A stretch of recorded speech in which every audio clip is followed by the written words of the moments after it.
ഇവർക്ക് ദൂതനെ അല്ല വേണ്ടത്. इनको दूतों की जरूरत नहीं എന്നെ വേണം. ഹല്ലേലൂയ ഹല്ലേലൂയ ഹല്ലേലൂയ ഹല്ലേലൂയ. ആലയത്തിലേക്ക് യേശു വന്നു.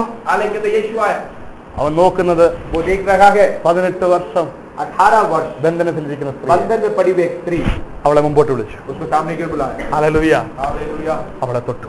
उसको पकड़. ഹല്ലേലൂയ. 38 വർഷം കൊളക്കരയിൽ കിടന്നവൻ 38 साल झील के किनारे पड़ा हुआ व्यक्ति. എല്ലാരും ആലയത്തിൽ ഉത്സവത്തിൽ കടന്നു പോവാ. യെരുശലേം ദേവാലയത്തിൽ. हर एक व्यक्ति आराधना के आलय के अंदर उत्सव के लिए जाते हैं. പക്ഷെ യേശു അന്നത്തെ പോക്ക് ഇങ്ങോട്ടങ്ങ് മാറ്റി. लेकिन उस दिन यीशु मसीह का जो चलन है आज झील के किनारे गया. അവനോട് പറയുകയാ, उसे कहता है കിടക്കി എടുത്തോണ്ട് വീട്ടിൽ പോടാ. अपना सामान उठाओ और जल्दी घर की ओर चले जाओ. Hallelujah hallelujah, hallelujah. हालेलुया. ഇന്ന് രാത്രി ദൈവം പറയുന്നു, आज रात यीशु मसीह बताता ദൂതനെ കൊണ്ട് സാധിക്കാത്തത് ദൈവം തന്നെ ഇറങ്ങി വന്ന് നിനക്ക് ചെയ്തു തരാൻ പോകും. स्वर्गदूतों से नहीं हो सकता था, प्रभु खुद ही आपके लिए उतर कर ദൈവം തന്നെ ഇറങ്ങി വരികയാണ്. प्रभु खुद ही उतरना चाहता है. നിന്റെ അകത്തിരിക്കുന്ന ആത്മാവ് तुम्हारे अंदर जो आत्मा व्यापार करता ഇങ്ങനെ ചെയ്യാൻ പോവാ. है वो प्रभु करने वाला है. ഏൽപ്പിച്ചു കൊടുക്കാൻ തയ്യാറാണോ? यदि आप यहाँ को समर्पण करोगे, എത്ര പേര് തയ്യാറാ? कितने लोग तैयार हैं? എല്ലാവരും എഴുന്നേറ്റുന്നേ.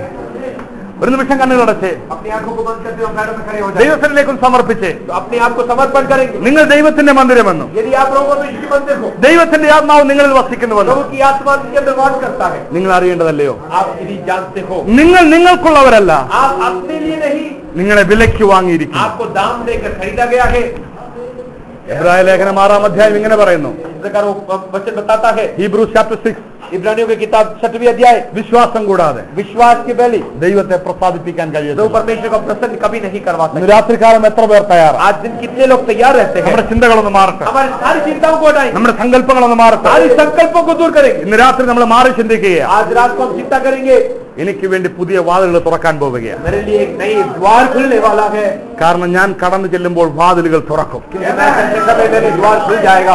ഞാനൊരു വാക്ക് പറയുമ്പോൾ അത് അങ്ങനെ സംഭവിക്കും. मैं एक बात बोलते समय वैसा ही हो जाएगा. ഇന്ന് രാത്രി ഞാൻ നിങ്ങൾക്ക് വിട്ടു തരികയാണ്. आज रात को मैं आपके लिए देना चाहता हूँ. നിങ്ങളുടെ അകത്ത് നിങ്ങൾ ദൈവത്തിന്റെ മന്ദിരമാണ്. आपके अंदर आप प्रभु की मंदिर हो. ഹല്ലേലൂയ. हालेलुया. നിങ്ങൾ തന്നെ നിങ്ങളോട് പ്രവചിക്കാൻ आप പോവുകയാണ്. अपने आप से भविष्यवाणी करो. ഇവിടെ നിൽക്കുന്ന എന്നെ നിങ്ങൾ നോക്കണ്ട, मुझे मत देखो, आप നിങ്ങൾ തന്നെ പ്രവചിക്കാൻ പോവാ. अपने आप को भविष्यवाणी കാരണം करो. ആ അഭിഷേകത്തോടെ ദൈവം നിങ്ങൾ हम उस നിർത്തിയിരിക്കുന്നു. अभिषेक से जाना चाहते ഈ हैं. ദിവസങ്ങളിൽ നമ്മൾ ദേശത്തെ പിടിച്ചടക്കാൻ इस പോവുകയാണ്. समय हम इस देश को कब्जा करेंगे. അത് വിശ്വാസത്തിന്റെ വാക്കുകളാണ്, वो विश्वास का वचन है, ആത്മാവിന്റെ നിറവുകളാണ്. वो आत्मा की भरपूरी है. രാത്രികാലം എത്ര പേര് ഏൽപ്പിച്ചു കൊടുക്കും? कितने लोग अपने आप को तैयार करेंगे? ഹല്ലേലൂയ. हालेलुया. എല്ലാവരും കണ്ണുകൾ അടച്ചോട്ടെ. हर एक व्यक्ति आपको मदद करने पाए. ഹല്ലേലൂയ. हालेलुया. ഒരു നിമിഷം एक क्षण के लिए ആ കരങ്ങൾ മാറോടൊന്ന് ചേർത്തേ.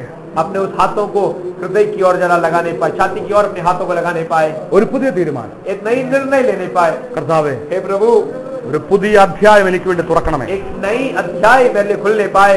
ഇന്നു മുതൽ आज से എന്റെ ജീവിതത്തിൽ मेरे जिंदगी में ദൈവത്തിന്റെ പ്രവൃത്തി തുടങ്ങണമേ. प्रभु परमेश्वर का काम आरंभ होने पाए. ഞാനത് വിശ്വസിക്കുന്നു, मैं वो विश्वास करता हूँ. ഞാനത് വിശ്വസിക്കുന്നു. मैं वो ദൈവമേ, विश्वास करता हूँ प्रभु. വിശ്വാസത്തിൻ നായകൻ